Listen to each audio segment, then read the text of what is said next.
Members of the press, good morning, citizens of Trinidad and Tobago, and supporters, well-wishers joining us in Trinidad and Tobago, in the Caribbean region, North America, Europe, and elsewhere.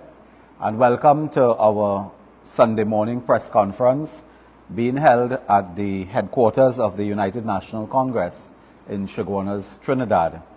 This morning it is our intention, as we do every Sunday, to bring certain issues to the fore involving governance, involving serious matters of mismanagement by the government of the day, and to raise the current affairs issues that are troubling citizens of Trinidad and Tobago. We would like to begin by indicating that, as we are aware as citizens of Trinidad and Tobago, all is not well. There are several challenges that we face in the national community today. In the last few days, if one reflects, we have had another horrific week of crime, of murder, of mayhem. Just a couple days ago, I believe, a bullet-ridden body of a father had to be in front of a child, a 2-year-old child, I believe, in Lachus Road, Pinal, where a father sacrificed his life in a most gruesome killing to protect a 2-year-old child. When we reflect again, we have had situations of murder, not one citizen, but 2 and 3 per day. This is happening for the last few years in particular, but it has been intensified now. And while this murder and mayhem is taking place, the Prime Minister himself was loitering in Guyana between 2 meetings. One meeting, I believe it was a CARICOM meeting, and the other was an energy meeting. And between that time, indeed, there was a week in which the Prime Minister chose to stay in Guyana to undertake certain touristic visits, while the country was in this mess that we find ourselves in. The Prime Minister was on a vacation in Guyana. This is a Prime Minister who expects a monthly salary soon of $80,000. While he is doing that, the Minister of Energy, who is in this case a shadow to the Prime Minister almost, this Minister of Energy is on a globe-trotting trip around the world, was last spotted, I believe, somewhere in Northern Africa, attending to some meeting which we are not sure that Trinidad and Tobago would ever see returns on in terms of investments and so on. Another minister have been in Europe, attending meetings in Europe, in Brussels and so on, and they are traveling the whole world and ramping up air miles and so on. They are burning the budget for travel. In several ministries, they are burning up their budget for travel, while the country receives little or no benefit from that type of waste of money. We also have seen in the last few days communities throughout Trinidad protesting over such an issue as water, where communities are without water. Even in my own constituency, there are areas that have been without water for weeks. We have had protests over roads. The country has been in a state where many businesses are now curtailing their activities, even some closing because of rampant crime, insecurity, the cost to doing business. And of course, a major issue that rears its head is the issue of extortion. And we have already pronounced on this and called for the establishment of a particular unit in the Trinidad and Tobago Police Service to deal with extortion by gang members who do this now with monotonous frequency and have threatened the lives, the liberty of business persons and their families if they don't pay this type of extortion tax. We have had a situation where our young people are without hope. Many young people today with university degrees, higher level education, and so on, find it hard to get a job. So much so that the OJT program and the National Employment Service of the Ministry of Labor have had to expand their reach to sop up some level of employment, because the business sector, the industry, the productive sector are not employing young people anymore because the economy itself has collapsed. so that there is no job creation. And this affects particularly our young people at all levels, whether they are in hotspot communities or they are in communities where they are higher income. Those young people are today without jobs, they are without hope, and they are without a clue as to what future they have under this current regime. In terms of the crime, I wanted to remind persons we have had a kidnapping for ransom in my own constituency a week or so ago, in which a relative of a businessman, a prominent businessman, was kidnapped. Thankfully, I think the person was tied, and a farmer found the person somewhere in a lonely, deserted, abandoned area, and the police came quickly to rescue the person. So these are some of the issues that we have faced. And while we are facing the issue of crime, and I'll come back to that in a few minutes, we have had this ongoing matter which constitutes a regional security issue and today an environmental disaster. As we all know, on February 7th or thereabout, we have had a situation where we had an oil spill off the coast in Tobago. And while that happened off the coast of Tobago, the government has remained clueless. The Minister of National Security, who at times can be seen sleepwalking, has become hopeless in terms of answering certain questions. We all know that this constitutes an act of environmental terrorism. It has affected not only Tobago, where we have seen the pictures and the images, but the oil spill has been going now to Grenada, to Bonaire, threatening Aruba. The Dutch, I believe the Dutch army and military personnel visited Bonaire and other places in the Dutch Caribbean to bring relief in that area. So it is a Caribbean-wide environmental disaster and an act of environmental terrorism.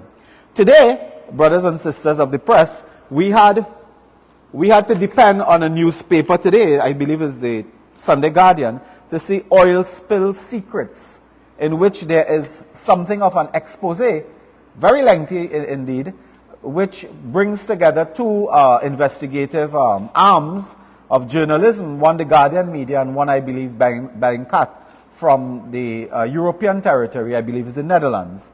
And they have produced a report today with some detail indicating the origin of the Gulfstream barge, the origin of the tug, I believe, Solo Creed, and related matters. And they are tracing a chain of activities that led to February 7th and the oil spill. Now, if the newspaper and investigative journalists can do this across the transatlantic ocean, if they can do this, what is the government doing? How come the government of Trinidad and Tobago, with all the multilateral support at their disposal, Mr. Hines runs the Ministry of National Security, where we have spent billions on intelligence and so on, and the government cannot respond today to tell us who are the owners of that vessel called the Gulfstream barge. They cannot tell us conclusively where did it originate from, where was it going, what was it doing. We read in the paper today that it is possible that that vessel was docked at a port linked to the Venezuelan oil petroleum company PDVSA, and they were moving with in and out with fuel, with bunker, I think bunker fuel, and moving in violation of United States sanctions. So Trinidad and Tobago is now in this rather fascinating position where our waters and maybe agencies have been used to facilitate sanction busting, where vessels and groups of business persons linked to one government or another are involved in sanction busting through Trinidad and Tobago waters, and has produced now an act of environmental terrorism, where the government is unable to say. Today, brothers and sisters, remember February 7th to today, in around the first week of March, they have not produced a single report as to the owners of this vessel, who are responsible, what steps are being taken to call those responsible to account, and certainly in the case of damages, to pay for the damages that we have incurred. And these damages, I want to repeat the point, they are long-term, because you are dealing with fisheries, you are dealing with livelihoods, you are dealing with jobs. You are dealing with the environment. There are long-term damage. And no one has been called to account. This government has not been able in 21 days or so to bring any conclusion in terms of investigation. And I must remind you that the Ministry of National Security, in a release, I believe, dated February 14th, I have the release in my hand, they speak here, this Ministry of National Security, of an ongoing investigation into this crisis. Today, brothers and sisters, March 3rd, I believe, today, we are no nearer to having questions answered on this matter than we were on February 7th. The government came to Parliament, we asked questions, of course, and the government told us that they simply don't know. They said they will be upfront with us, they know nothing. That was their answer then, and we suspect that is their answer today. And this is why we are depending at this time on reports in the press, investigative journalists across the board, between Europe and Trinidad and Tobago, to tell us something that may be accurate, because we cannot verify this easily. It requires state and international agencies to verify ownership. We do know that, according to the newspaper, it involved owners operating in and out of Panama, possibly certain areas across the Atlantic as well, with interests in the Caribbean and particularly in Venezuela. So we have had this crisis, and today we call for a full criminal forensic investigation to trace the digital footprints of this environmental act of terrorism and sanction busting. We must have an account, an investigation that is multi-divisional, multi-agency, and cross-border to ensure that questions are answered. It is not enough to be told that 420 gallons of oil and water mix have been vacuumed from the ocean, much more to be dealt with. 420,000 gallons of oil water have been vacuumed so far. And this is a serious threat to tourism in the Caribbean, the lifeblood of the Caribbean economies generally. The lifeblood is tourism. And when certain islands are affected this way, there are long-term problems. There are long-term economic, social, and environmental problems to emerge, and the Trinidad and Tobago government has appeared clueless. In fact, many citizens will understand, to get basic information on this oil spill, we had to read United States newspapers, European journals to get answers. We couldn't read Trinidad and Tobago news because the government did not know what was happening. So that is the oil spill matter. Returning to the issue of crime, over the last couple of days, we have had several major issues that I wanted to touch. And incidentally, it is our information that a United States official will be visiting Trinidad and Tobago this week. I believe is the United States Deputy Assistant Secretary for Security Agreements, along with other officials from their foreign policy advisory team and so on, will be visiting Trinidad and Tobago in the coming days. And one wonders whether the Prime Minister will be here at all, because this is the Prime Minister. When he came back from a vacation from Guyana, he said he was coming back to Trinidad to go on an official vacation. And when he's coming back from that official vacation, I think he will return for an official medical. So we are not sure to see this Prime Minister around until about May, June, in that time of the year, in the holiday period. So, in fact, he may come back to Trinidad in the holiday period. So, officials of the United States are coming this week, and they are very concerned, we are told, with the issue of the TTPS and vetting TTPS officers who work and interface with the elite United States security agencies. There are critical issues to be raised. One wonders whether the head of national security himself will be here. Could I also indicate to you that in the newspapers today, there's this issue of the Border Protection Agency. I took note of it. I have been in touch with several persons. In fact, the political leader, the Honorable Kamla Prasad Bisesa, saw this, and we spoke at length on this matter and was very concerned, and I share the concern raised by Mrs. Prasad Bisesa and others as well, that the Joint Select Committee, of which I'm a member, I want to indicate, recommends Border Security Agency and so on to intervene now to deal with illegal firearms. And there's a reason why members of the United National Congress on that Joint Select Committee, while we do participate with vigor we do participate with the interest and passion required, we refuse at times, not all the time, we refuse to sign certain reports. And this report, I believe, has not been signed off by myself or the other member of the National Security JSC. Now, I'm saying this because while we are getting the reports in the press that the JSC recommends Border Security Agency, and I believe some criminologists and so on are chipping in to say that's a good idea, I remind this country in October 2015, weeks after the PNM formed a government in this country, I believe September 7th, weeks after Edmund Dillon is on record in the TTT news, I believe, in the newspaper, delivering a speech, and Edmund Dillon is saying that the government is committed to a border security agency that will interface and integrate all border control systems and law enforcement. This is October 2015. 9 years later, they have done nothing. Absolutely nothing has happened. But today, you hear of Border Security Agency and people jumping up, excited, jumping up and waving flag. Good idea, good idea. That was an idea from 2015, and we indicated that. We indicated that 9 years they have done nothing on that matter. What do you expect if they couldn't do something in 9 years? What they will do something in 9 months? They can't.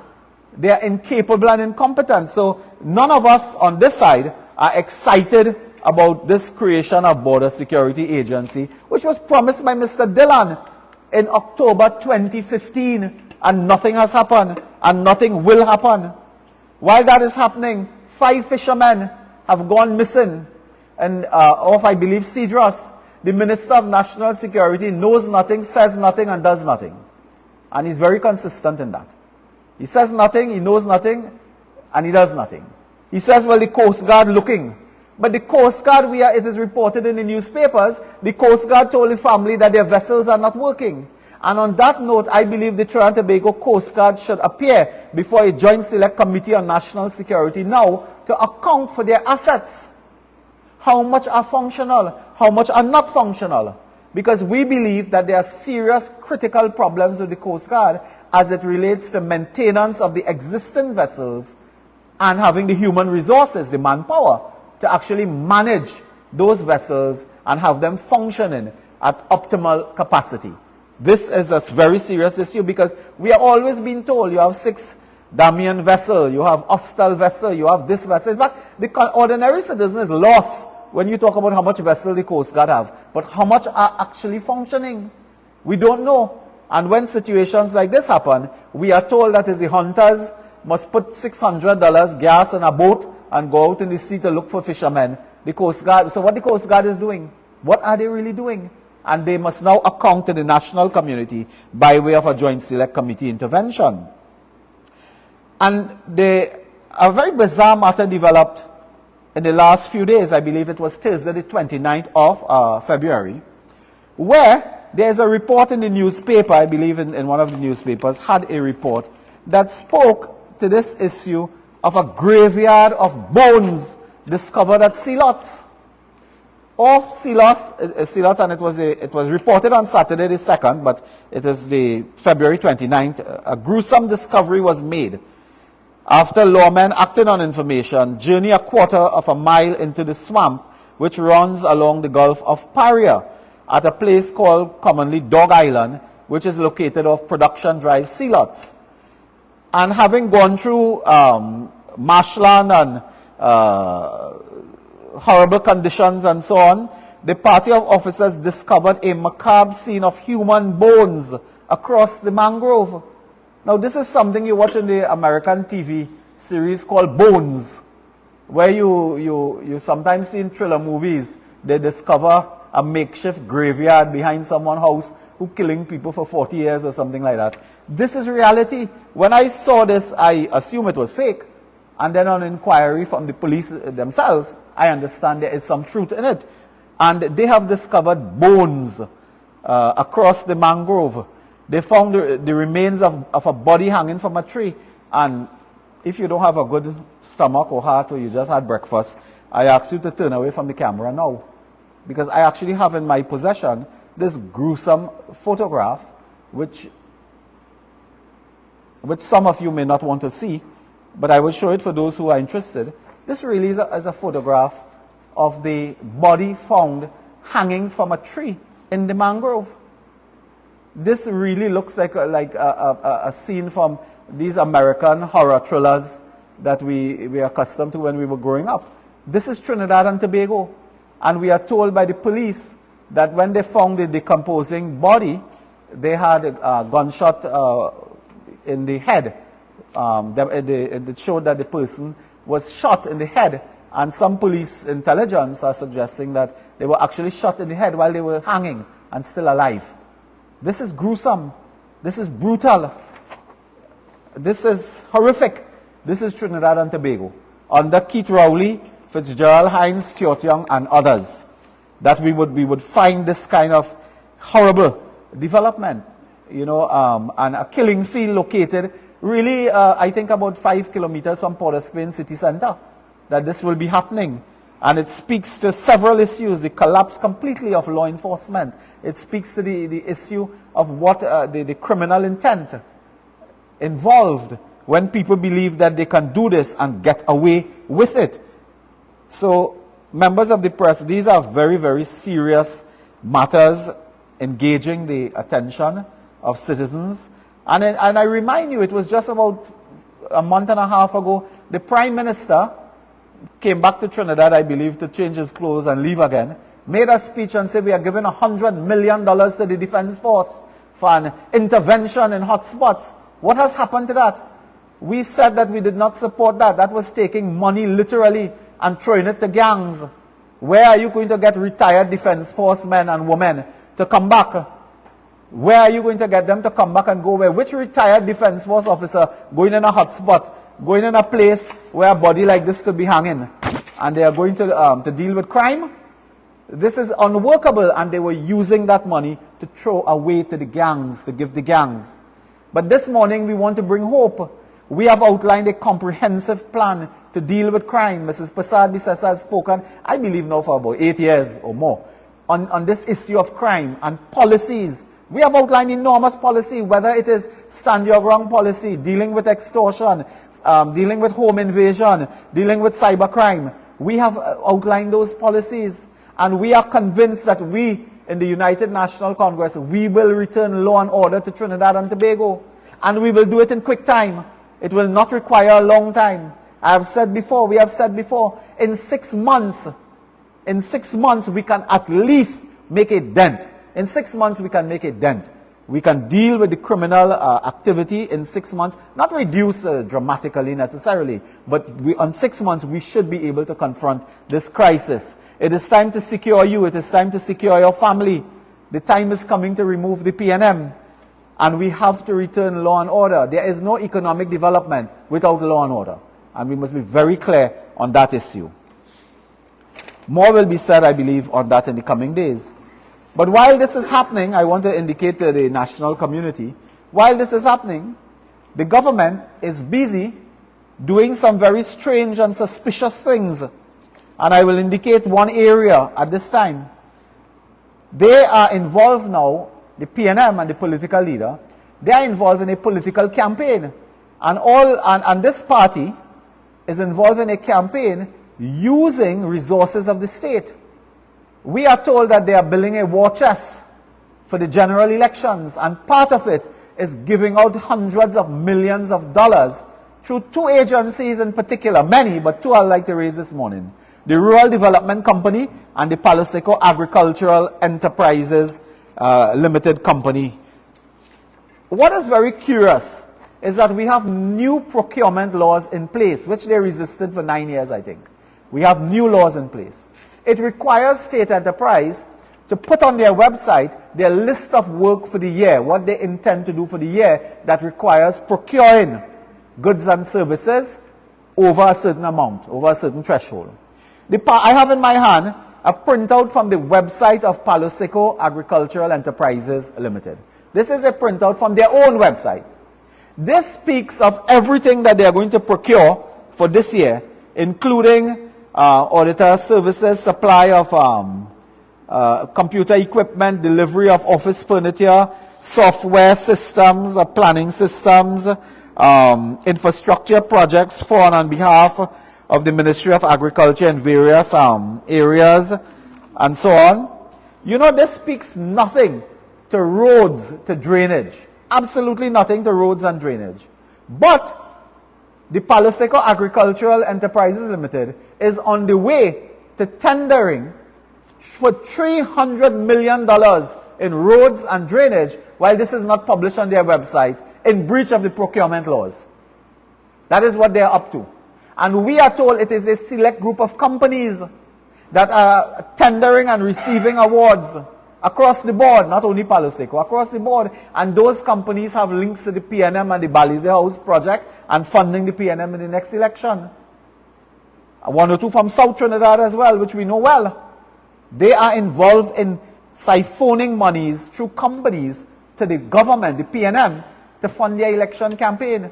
And we are calling for this investigation into the Palo Seco Agricultural Enterprise Limited that cannot indicate that they are building roads and drains, but are tendering for multi-million-dollar projects for roads and drains in contradiction of the law.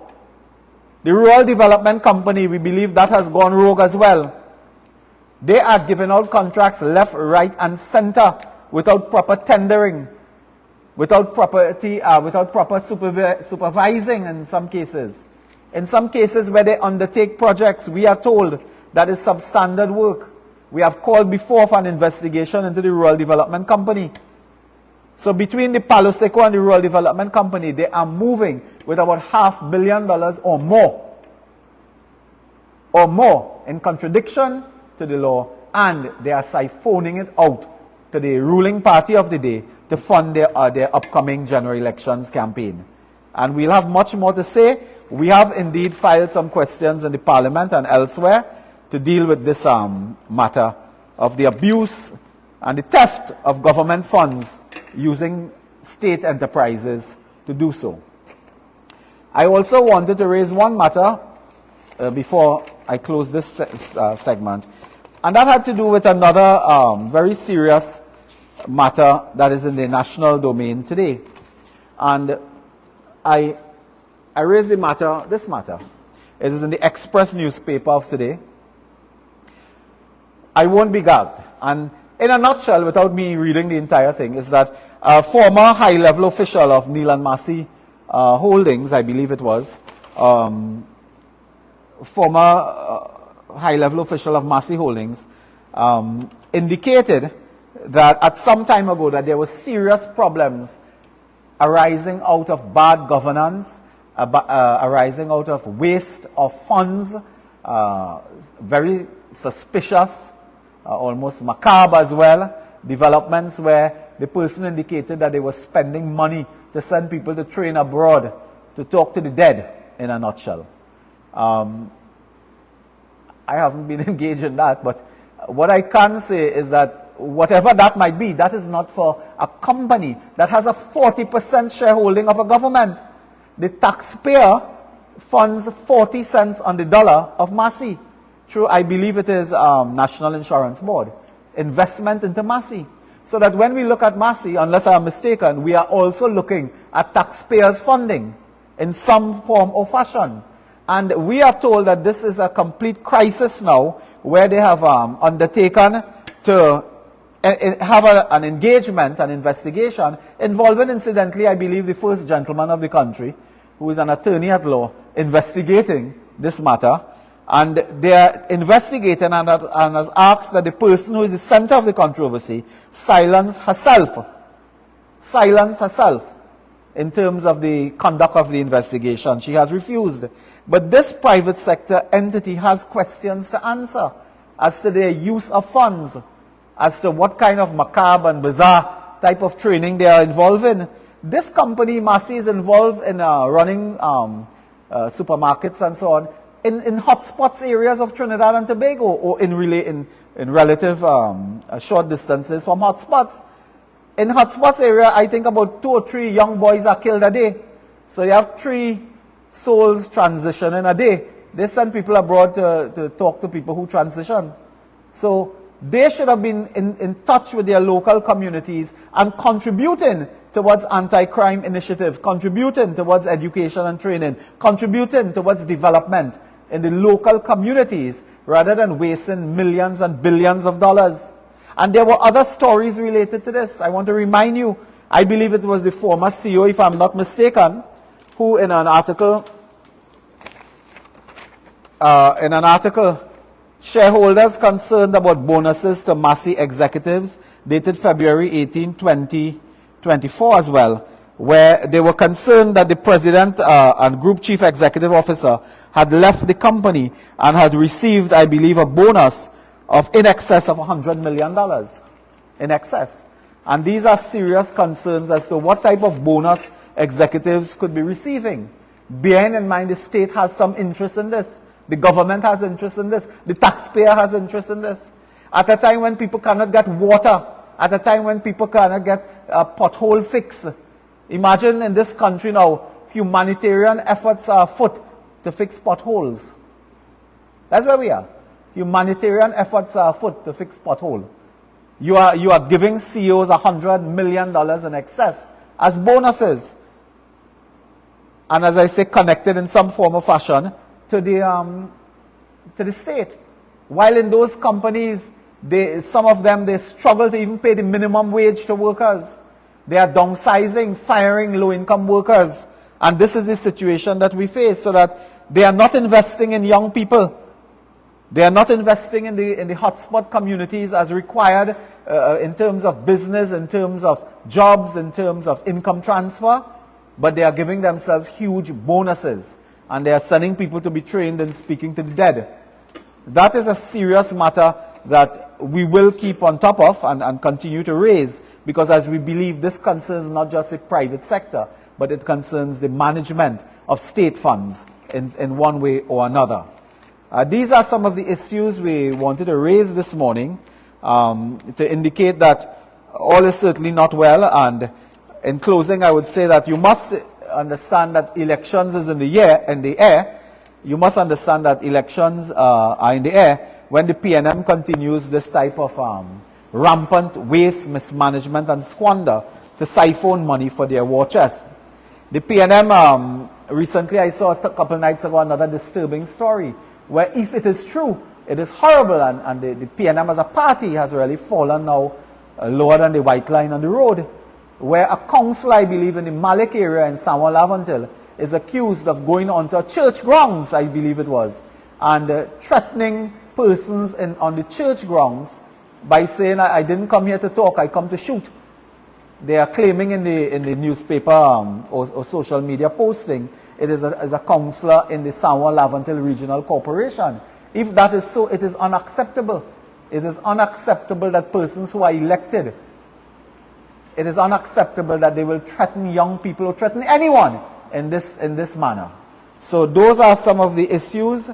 Before I close, let me remind members of the media and the public that tomorrow night, Monday night, we take our anti-crime symposium to Sandy Grande, I believe it is, and Mrs. Prasad Bisesa, leader of the opposition, and other very prominent speakers will be there to deal with, continue to address the issue of crime, policies, and programs that we will be outlining through this very successful series of meetings called the Anti-Crime Symposia, organized by the Office of the Leader of the Opposition in Trinidad and Tobago. So I will leave it here and then invite some questions if there would be any. Right, good morning, Dr. Moonilal, Akash Samaru, Guardian Media. You called for a full criminal forensic investigation into the oil spill matter. And can you tell us how that approach will be different to what government is doing now in terms of its own investigation? What is government doing now? Well, they said they are investigating it as well. No, but what are they doing exactly? Do you know? I'm not. You don't. The point is, sure, no. the point is, you, Akash, you don't know, and I don't know. They said they're investigating, but the public, there's the point. The public don't know what they're doing because they are not reporting. They are not telling us every week or every 2 weeks, as the case may be, what are they doing. There has been absolutely no report to the national community here, or the stakeholders, if you want to say that, on what has been the outcome so far of their investigation. While we have in the newspaper today outcome of their investigations. Newspaper accounts are not official accounts, of course. But the government need to tell us first what they are doing, and if they have arrived at any preliminary conclusions based upon the enormous resources at their disposal. As you will know, there are several units in the Ministry of National Security that coordinate with international agencies in the Caribbean, for example, CARICOM, in the United States and Europe, that they should be in a position to trace and say conclusively the owners of this vessel, the originating point of this vessel, where it was destined to, where is the owners, assuming it's a company with directors, where are they located at this time? A government can't do that because of their international liaison with law enforcement. A newspaper can't do that, really.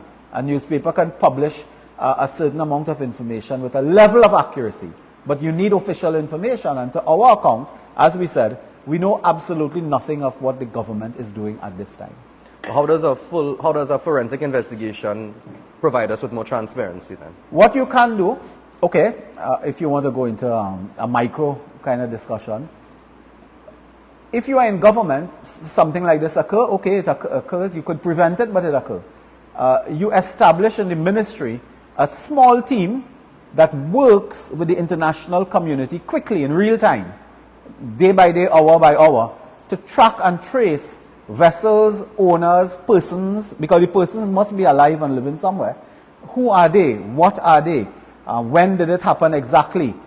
What are they to account for? Damages, for example. And there are laws that you can look at on the environmental legislation, on the marine legislation and so on, for pollution, for recklessness, negligence, destruction of the environment, abandoning, just the fact of abandoning a barge in the sea may constitute some offenses as well. So you have to find people and companies to call to book, and a forensic investigation into that, led by a Ministry of National Security that is awake, a minister that is awake, with a multi-divisional team, very small team, 4 or 5 people, but working with the international agencies, the International Marine Organization, for example, CARICOM impacts, for example, the United States has agencies that deals with this, Europe has agencies that deal with this. That can bring about, you would think a conclusion can come, preliminary conclusion on this matter can come in 7 days. We are now how much? 21, almost 25 days. And we have not even a preliminary conclusion from the government as to who caused this, what caused this, where are the people, have we made, if we are saying today, I'll call a name because it's in the press, somebody by the name of Austin Jackson or something is involved in this, he is a king in this business. Where's this man? Where is he located? Where's the immigration records that we can locate him? He's somewhere. He carries passport or passports as the case may be. Where is he? A government can get that information. How come you could trace everything in Miami for businessmen in Trinidad? You could go all over the world and find all type of information on people, but you cannot trace the owners, the crew members, in this case, of 2 vessels, one a tugboat and one a barge. Is there anything the opposition can do with respect to the parliament to get answers from the government? We did file a question on Friday. It was not approved as an urgent question. That question has been redrafted and filed on notice. So I believe in a couple of weeks we will get some answers on this matter. But as you know, in Parliament, when you ask oral and written questions, there's a certain time. Whereas urgent, you can ask in the morning and get an answer in the afternoon.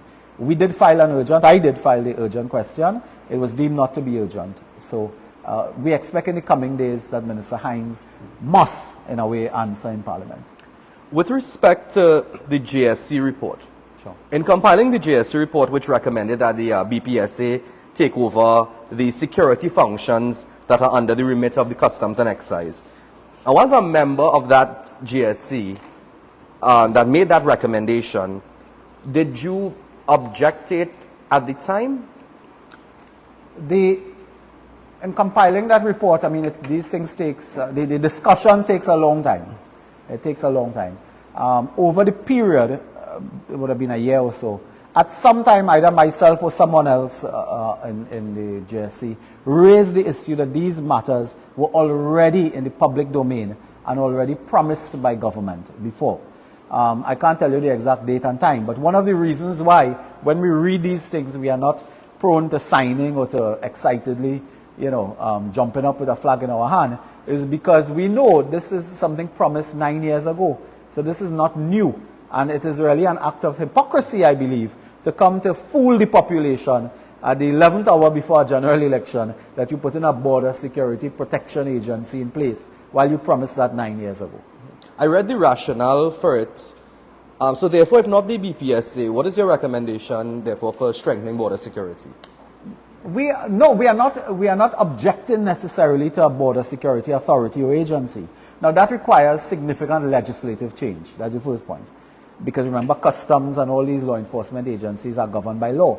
So if you want to create agencies, authority, it requires significant legal drafting work, amendment to legislation, maybe even repealing legislation.